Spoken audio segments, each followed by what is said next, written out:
Why is there such an emphasis on voluntary prayers in Islam? Can the key to holding on to our faith be found in these night prayers? Welcome to Doubletake, a podcast by Yaqeen Institute where we explore ideas and questions in Islam that give us pause. I'm Mohammed Zaud, and today on the show, we're looking into the concept of tahajjud, the voluntary night prayer, and the role it has to play in our lives. And with me today is Dr. Tamara Gray, author of the paper Tahajjud, Fuel for the Self and for Society. Dr. Tamara, assalamu alaikum and welcome to Doubletake. Wa alaikum assalam, rahmatullah. Thank you for having me. Dr. Tamara, you're the founder of Rabita, and you're also you've got a doctorate in leadership, policy, and administration. You've been in education for the last 25 years. My question right off the bat is, why did you focus on tahajjud? What was that moment that made you realize, you know what, we need to start focusing on this? In 2012, when I came to the United States, I thought I was coming here for a short time. I thought I was only going to be here for like 5 months. And during that time, in those first months, I toured around the United States and met a lot of Muslim women, many, mashallah. It was a beautiful experience. It was also exhausting because I did 69 talks in Ramadan. But what I learned that throughout that time, I learned so much. And one of the things I learned is that we have I don't know what to call it, a crisis of prayer in our community, that so many people are not praying, or they're not praying regularly, or they're not praying at all.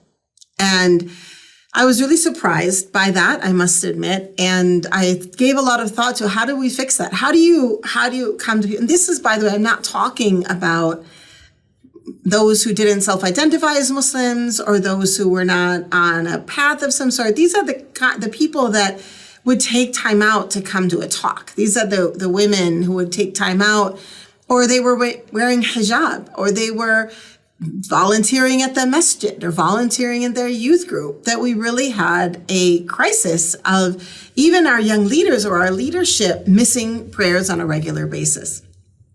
And so I did a lot of thinking around that, and I was reading a book at the time about habits, The Power of Habit. It was called The Power of Habit. And it was talking about the keystone habit. It had a lot of really good examples in there about businesses and things like that. And I was thinking, what is the keystone habit of our deen? What might I be able to say is the keystone habit? Now, his definition of a keystone habit is the thing that when you do it, everything else falls into place. So it might not be what you feel is the main thing. So he had an example of an aluminum company. And in this aluminum company, the main thing in an aluminum company is to sell aluminum.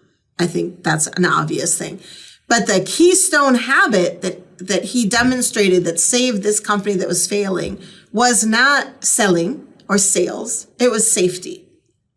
And I learned from that, or I thought about that the keystone habit is not necessarily the furud. The furud is that basic thing we absolutely have to do. But if we're not doing it, what do we need to do so that we can do it? And that's where I thought, tahajjud. If the one who wakes up for tahajjud at night is not going to miss fajr, is not going to miss their prayers during the day, because by herself or himself, he or she has self-identified as a person who prays tahajjud. The person who prays tahajjud is not going to be missing furud, or the obligatory prayers, on a regular basis. Was there a moment in your life where you felt that? You felt that tahajjud was the keystone habit that needs to occur in most Muslims, beyond, reading The Power of Habit and seeing people's challenges with the obligatory prayers? Was there a moment in your life where you said, you know what, this actually works? Well, it's a funny story, actually. I was a new Muslim. I had become a Muslim in January, and I had moved in to live with some lovely Malaysian students at McAllister, where I went to university. And I just barely had learned the 5 prayers, and I had just begun to pray them on time, because before that I found wudu very difficult. So I spent a lot of time, I wouldn't pray because it was too hard to make wudu until I learned, you actually have to pray them in their time. I didn't understand that right away. So I was just brand new praying those prayers on time. And I just moved in and I came downstairs. We prayed Salat al-Isha together, the night prayer. And when we finished praying, I went to take off my prayer clothes. And my young friend, who was the leader of the prayer and the leader of the house, I would say, she said, aren't you going to pray witr? And I had no idea what witr was. I had never heard of it. I know what she was talking about. But I was 18 and it was very important to me not to look foolish. So I said, I didn't say anything. I just stared at her. And then she said, I bet you pray witr after tahajjud, right? And I didn't know what that was either. Witr, tahajjud, what are you talking about? But again, I didn't want to look foolish. So I said, yes. And she said, shall I wake you? And I said, yes. And so she did. And from that, I grabbed, it was pre-Google, so I had to quickly look at my books and try to figure out what she's talking about. But yeah, so from those very early days, I started to pray tahajjud with those beautiful women in the house, alhamdulillah. So you learned tahajjud, subhanAllah, like you learned tahajjud as part of learning the faith, full stop. Like it wasn't kind of an extra that you learn several years later. It was something that was built into the foundation. I guess that plays a big role. I have actually a very small story on that front.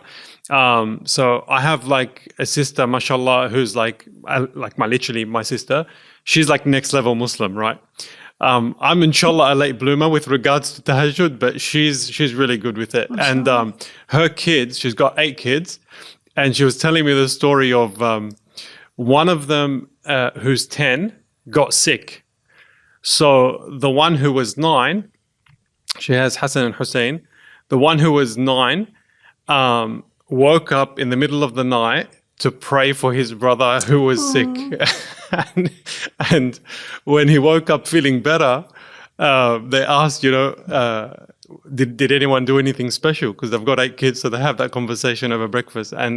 And so the 9-year-old said, yes, I woke up to make dua for him and pray for him. And he felt better. And honestly, like it's part and parcel in their lives. So I guess it plays a very big role if that's just your habit from really early days. I guess, inshallah, later in this episode, we're going to talk more about what if you're hopefully a late bloomer and learn tahajjud later in your years, how can you create it into a habit? But like I just want to ask you the question one more time, if you don't mind. Like, what is the relationship between tahajjud and the obligatory prayers? Like, what does it do if my obligatory prayers are kind of wavering or struggling and I'm, sometimes missing fajr? What's the role of tahajjud in that kind of context? Well, it pulls you up.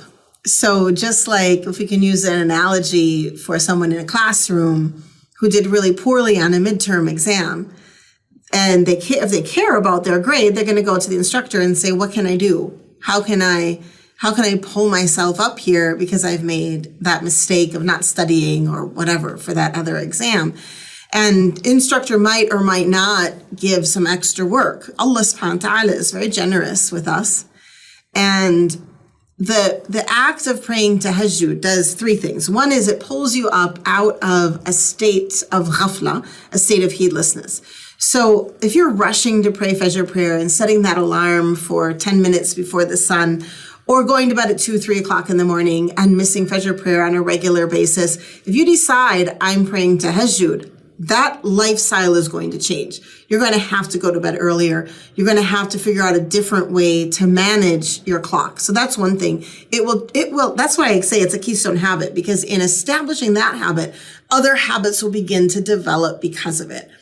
And secondly, with the analogy of the extra paper, with that extra paper, you start to feel better about yourself. When you start to feel better about yourself, it becomes easier to stand on the prayer carpet before Allah subhanahu wa ta'ala. One of the reasons I think people don't stand is because they're feeling shame and they feel, oh, I missed 4 prayers today, and now I'm going to pray Isha. I missed a whole bunch of prayers last week. Now I'm going to, who am I? What do I think? No. But with tahajjud, you start to see yourself as a person who prays, and they start to fall into place. And pretty soon you're like, I prayed tahajjud. Why would I miss dhuhr? I prayed tahajjud. Why would I miss fajr? I prayed tahajjud. Why would I miss maghrib? And the third reason that people miss prayers is because they are out and about. They're somewhere where it's difficult to pray. And again, this feeling of, okay, it's difficult to pray now, but I pray tahajjud. I'm not going to miss this prayer. I'm going to stop, even though I'm on the highway. I'm going to stop, get off the highway and go pray my dhuhr prayer. I'm going to pray Isha before going to sleep. Maybe I'm going to set up my day so that all of my prayers can be prayed in the beginning of time, so I don't have to worry about them. It just changes your attitude towards prayer. Prayer becomes part and parcel of life, just like eating, or for some people, exercise, or brushing your teeth, the thing that you just do. Everybody eats. Everybody brushes their teeth.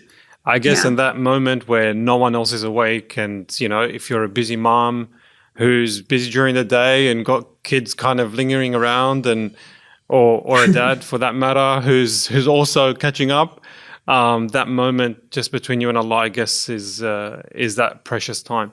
Let's just say sorry, go ahead. Well, that's a little bit different. So that's actually really enjoying tahajjud time. So that's a beautiful thing that will come as you begin to develop the habit of tahajjud and begin to feel, wow, this is the only time I have space. A lot of moms, myself included, when my children were young, after they went to bed, I didn't want to go to bed. I wanted to stay for 2 or 3 hours just with my own head and I had to sometimes with my own studies. I had a lot going on.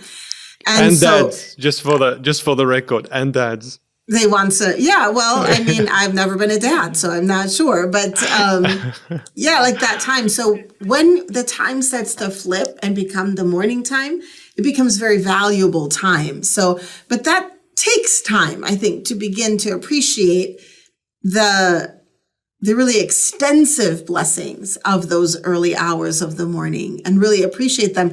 The story you told about your sister's son and his understanding that the dua at that time is answered. Those kinds of lessons over time begin to really, in this age of addictions, you can become addicted to tahajjud instead of, chips or candy bars or something more difficult to give up. Inshallah, I become addicted. So let's just say I'm convinced, and I genuinely am. Like, I read your paper and I read your works, and generally speaking, we hear about tahajjud and the night prayer and the dua of the last third of the night, and that Allah subhanahu wa ta'ala descends in His infinite wisdom to listen to the one who's making dua. I get that. But everything I read about sleep suggests that I need 8 hours of uninterrupted sleep, or 7 to 9 hours. There's ample research to suggest that uninterrupted sleep is mandatory if you want to live a healthy lifestyle. Don't you feel this is contrary to that, especially if we're waking up twice, like once for tahajjud and once for fajr, or once for a very extended time? Well, I have so much to say. First of all, this so-called research that tells us that we need 7 to 9 hours of sleep a night has not been done on people of prayer or people of tahajjud or people of dhikr. And I used to say, or people of meditation, but just recently, someone told me, I haven't read the study yet. This was very recently, like a couple days ago. Someone told me about a sleep study that has come out around people that meditate and how much less sleep they need because of meditation. And so imagine if we did a sleep study around people that use the time of sleep for prayer and dhikr, for tahajjud and dhikr and Quran recitation. What would we learn? I propose that we would learn that those who spend serious time in worship not only need less sleep, but their bodies become healthier as a result. Now, of course, that's not going to happen. You can't be sleeping 9 hours a night and then all of a sudden go to sleeping 4 hours and then blame tahajjud because you feel tired. It takes time. It takes some time to work on it. And the tahajjud, you said waking up twice a night. I think it's better just to leave it to the end, get up before Fajr, and you can start by just getting up literally 15 minutes before Fajr. 15 minutes will be enough to run, make wudu, pray 2 rak'ahs.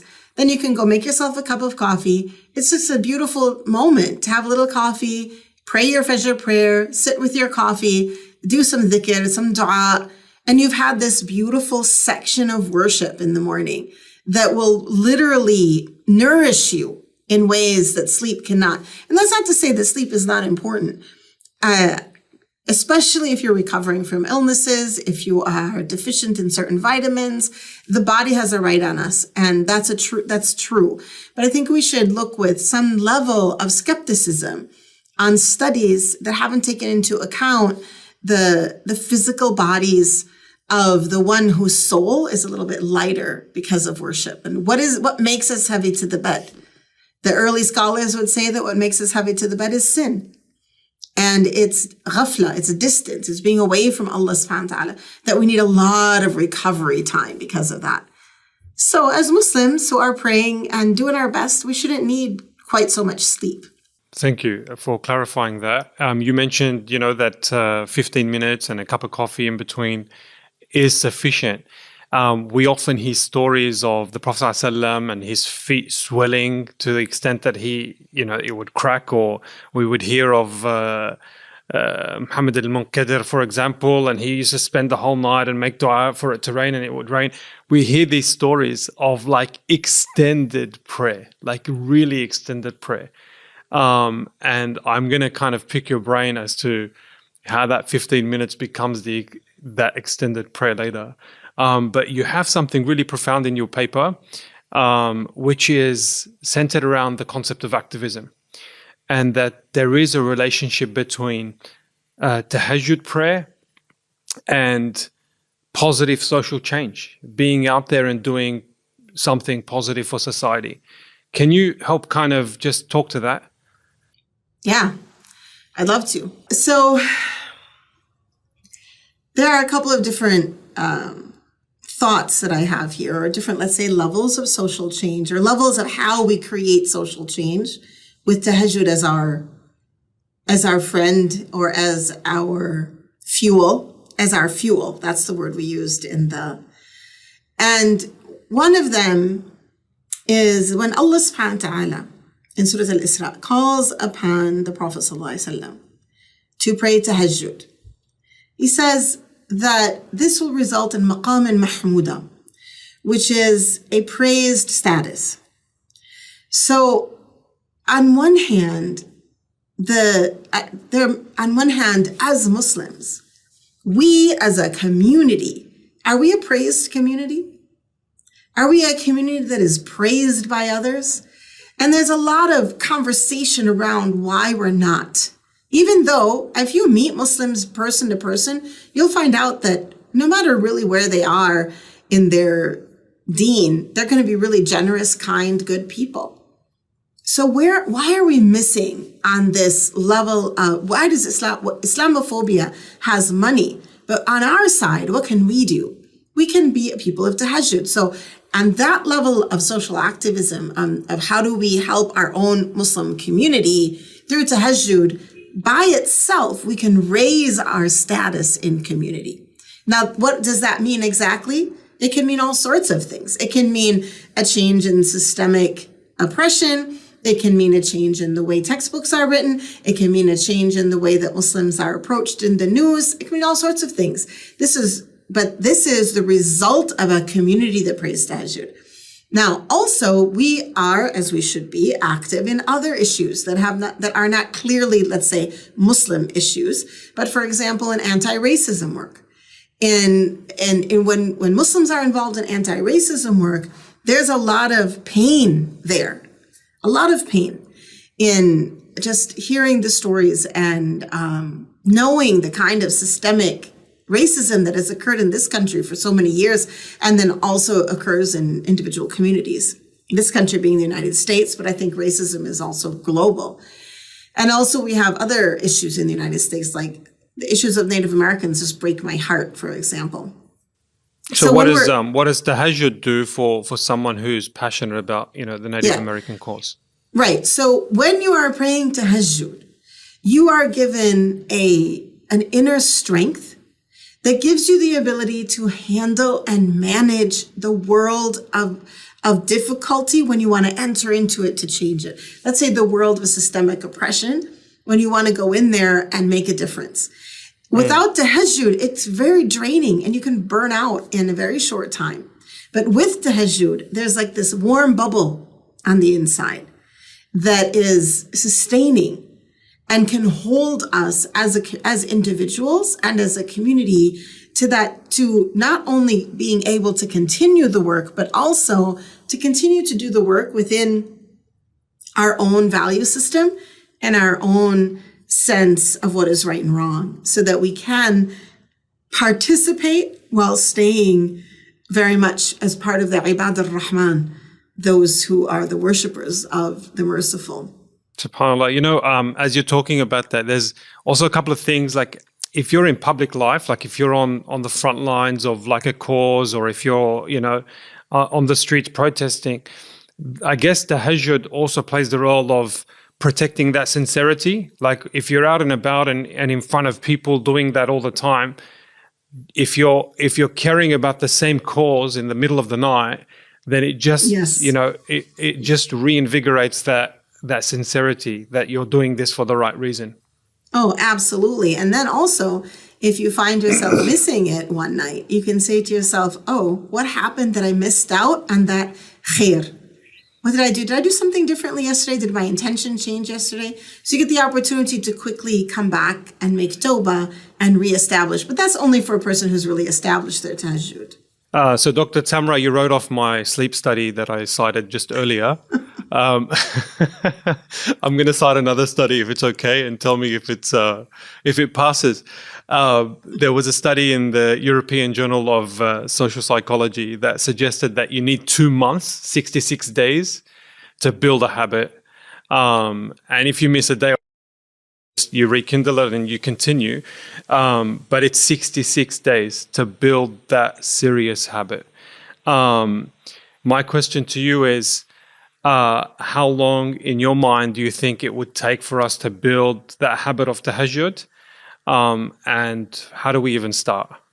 I've all of my life, I've told people it takes 21 days, but I'll have to read that study to see what why they're choosing 66. Yeah, this one negates that one, but yeah, let's just suggest it's a month or two. Yeah. Yeah, and I think it does take time. I will say that it does take time to establish habits that become real habits. Because what's a real habit? A real habit is when you wake up in the morning and you make coffee, even if you still cannot see clearly. That's a real habit. You just do it no matter what. And that's what we want tahajjud to be. And the rest of our prayers. We want it to be something that we automatically do. It's just so much a part of us. And so, yes, it definitely takes time. And your sister and her children are very lucky and blessed, because the best time to create those habits are definitely in childhood. Children who are able to get up early in the morning and appreciate that and love that and experience the beauty of those hours are going to be adults who they're going to wake up at tahajjud time, whether they're praying or not at that time. They'll get up and they'll just be part of that world of early risers. What was the second part of your question? How do we develop the habit? How do we even start? Yeah, how do we develop the habit? Well, I think the way that we do it at Rabata is we have a tahajjud thread to help people that want to start. And it's just encouraging each other to wake up at night. And one thing we've done is we have this thing called throw the football. And so what that is when you're getting ready for bed, so you pray Salat al-Isha, and now you're going to go to bed. Well, if you've been struggling with tahajjud, you can pray 2 rak'ahs of qiyam and throw that football to the morning to wake up and catch it in the morning. So it's like a visual idea that, okay, I'm tossing this to myself and I'm going to wake up in the morning and catch this football and score the touchdown. I'm speaking of American football here. because obviously you wouldn't catch a soccer ball.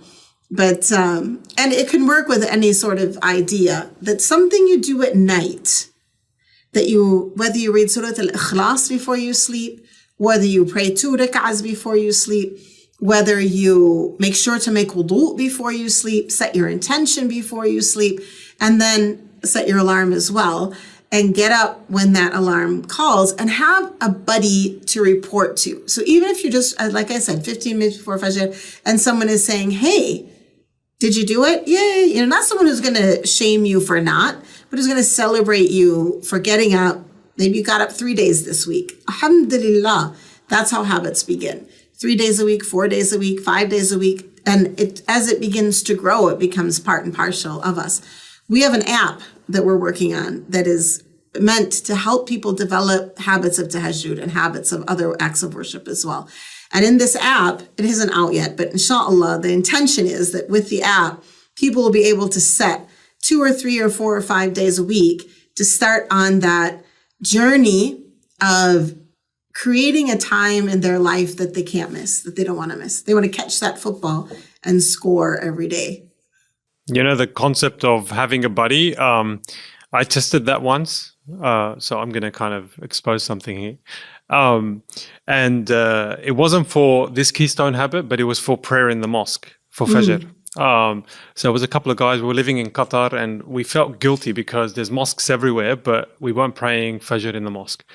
So we tested a couple of things. One thing was, so whoever misses the prayer in the masjid would have to donate X amount to X cause. Okay.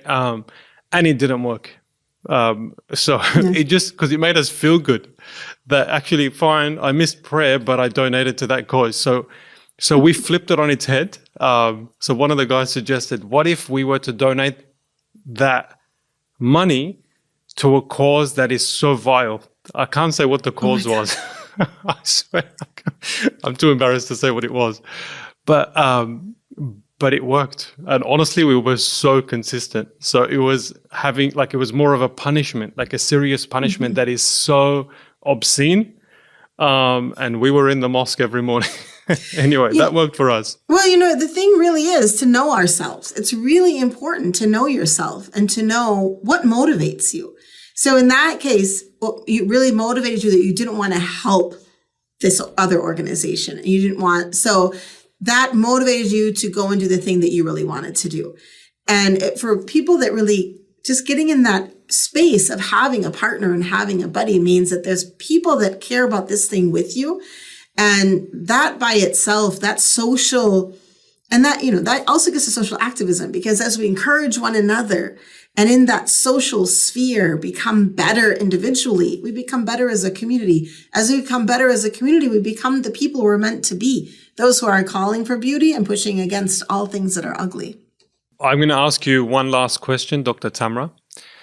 If you were to, you've explained it to me and very eloquently, so thank you so much. But if you were to explain the concept of tahajjud and its role in our lives to, say, a 9-year-old who is not so familiar with tahajjud and the concept of night prayers, is barely familiar with the obligatory prayers, what's your elevator pitch? I would say tahajjud is a very special prayer that brings life to the night. It brings life to the night. And it's a time to wake up with your parents, to sit with them and have maybe a cup of hot chocolate, a pot of tea with cups all that are shared, maybe a special treat that isn't allowed at another time of day. To pray together and to make dua for one another and to ask for those things that you really, really want, and to store up for yourself presents and gifts, wrapped gifts in Jannah, that when you grow older and after a very, very, very long life, inshallah, when you go to Jannah, you'll see them, you'll say, what are those gifts from? And there'll be gifts that you gave yourself when you got up at night to pray and set up for yourself this incredible, beautiful future in dunya and akhirah. And not only that, it's really a good time for good relationship with parents at that time and siblings. I'll tell you a story. When I lived in Philadelphia, I was driving, this was a long time ago, and so children didn't have to be in chairs in the car. car seats, and they also didn't have to be in the back seat. So I wasn't breaking any laws. My daughter was 4 years old, and she was in the front seat with me. And we stopped at the stoplight, and we were waiting. And kitty corner from where we were, there was a huge billboard, and it said nightlife. And my daughter, 4-year-old daughter, had just started to read, and she said, "Mommy, what is nightlife?" Now, of course, that was a billboard for a bar. And I said, I racked my brain. Like, what am I going to tell my 4-year-old daughter about this? What is nightlife? And I said, Habibti, nightlife is when you get up at night with your mommy and mommy makes you a lovely cup of hot chocolate and we sit together and you pray with me and we bring life to the night. And she said, "Mommy, I want nightlife." And I thought, oh my God, don't say that to your grandmother. But, actually, it's funny because it was adorable and it was so lovely. But there was a part of me, and we talked about this earlier, that didn't want her to wake up at night with me at that time. She was 4. And that was a time that was really precious to me, that sort of sanity piece. And I had a baby at the time as well. And she was 4. I also had an infant. And it was definitely a time that I really needed. And I remember, and I had friends who were really good at getting their children up and praying with them at Tahajjud time, praying with them after Fajr, taking them to the masjid, sitting with them, teaching them Asma'ullah al-Husna. And I wanted to be those people. And when my daughter said that to me, I was really like, yeah, subhanAllah, I have to be more generous with my own time in the morning for my lovely little daughter. Of course, when it came to waking her up, she wasn't quite as excited about it. We did it maybe once or twice where she wanted, the whole hot chocolate thing and this and that. And it was fun. But at 4, she wasn't quite ready for such a concept. Dr. Tamara, Jazakallah khair, thank you so much. And for those of you who are interested in the topic of Tahajjud, you need to read Dr. Tamara's article, Tahajjud, Fuel for the Self and for Society. Jazakallah khair, Dr. Tamara. Thank you. It's a pleasure to be here.